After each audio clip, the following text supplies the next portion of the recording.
આજે હું તમારી સાથે શેર કરીશ મિક્સ શાકભાજી મુઠિયાની રેસીપી, જે આપણે સોડા વગર એકદમ સોફ્ટ બનાવીશું।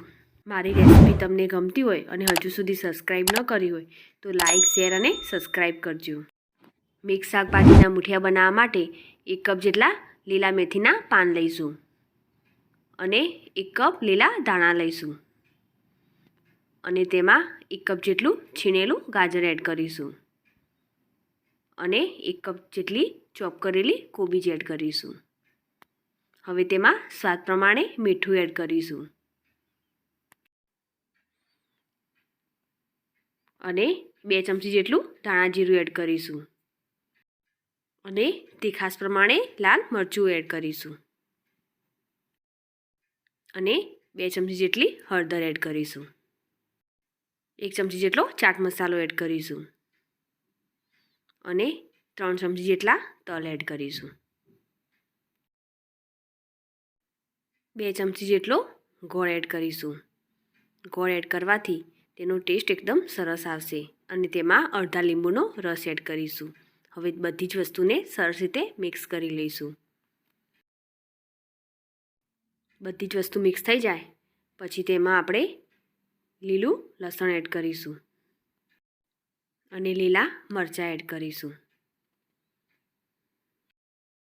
હવે તેમાં 1 કપ જેટલો બાજરીનો ઝીણો લોટ એડ કરીશું। જે આપણે બાજરીના રોટલા બનાવતા હોય તે જ લોટ લેવાનો છે। હવે તેમાં અડધો કપ ઘઉંનો ભાખરીનો લોટ એડ કરીશું। હવે તેમાં 3 ચમચી જેટલું બેસન એડ કરીશું। હવે તેમાં 3 ચમચી જેટલું તેલ એડ કરીશું અને હવે બધું જ સરસ રીતે મિક્સ કરી લઈશું અને જરૂર પડે તેમ થોડું થોડું પાણી એડ કરીને તેનો લોટ બાંધી લઈશું। અહીં આપણે થોડા જ પાણીની જરૂર પડશે। લોટ આપણો સરસ રીતે બંધાઈ ગયો છે। હવે આપણે તેના મુઠિયા બનાવી લઈશું।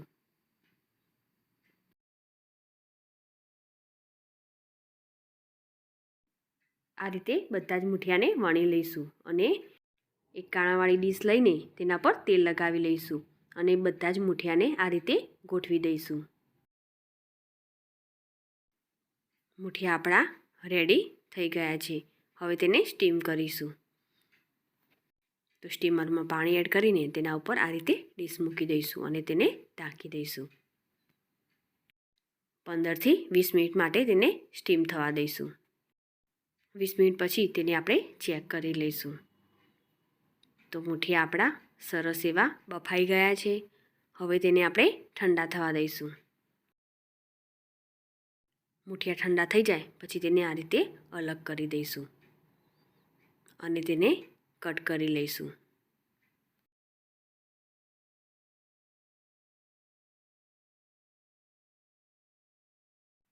આ રીતે બધા જ મુઠિયાને કટ કરી લઈશું। હવે એક વાસણમાં 4 ચમચી જેટલું તેલ લઈશું। તેમાં રાઈ એડ કરીશું। રાઈ કકડી જાય પછી તેમાં જીરું એડ કરીશું અને હિંગ એડ કરીશું।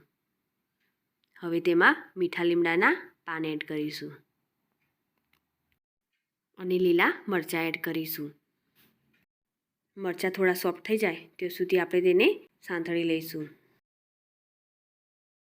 અને તેમાં 3 ચમચી જેટલા તલ એડ કરીશું અને સરસ રીતે મિક્સ કરી લઈશું।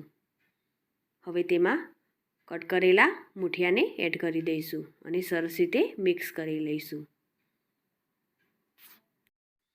આ મુઠિયા આપણે સોડા કે ઈનો વગર બનાવ્યા છે તો પણ તેમાં વેજીટેબલ હોવાથી એકદમ સોફ્ટ બનશે। મુઠિયા આપણા રેડી થઈ ગયા છે। હવે તેને આપણે સર્વ કરીશું। તેના ઉપર લીલા ધાણા એડ કરીશું અને મિક્સ કરી લઈશું। તો તૈયાર છે મિક્સ શાકભાજીના મુઠિયા। મારી આ રેસીપી તમને ગમી હોય તો લાઈક કરી અને શેર કરજો। સાથે જ મારી ચેનલ સબસ્ક્રાઈબ કરી બાજુ આપેલ બેલ આઇકોન પ્રેસ કરજો, જેથી નવી રેસીપીના અપડેટ તમને મળતા રહે।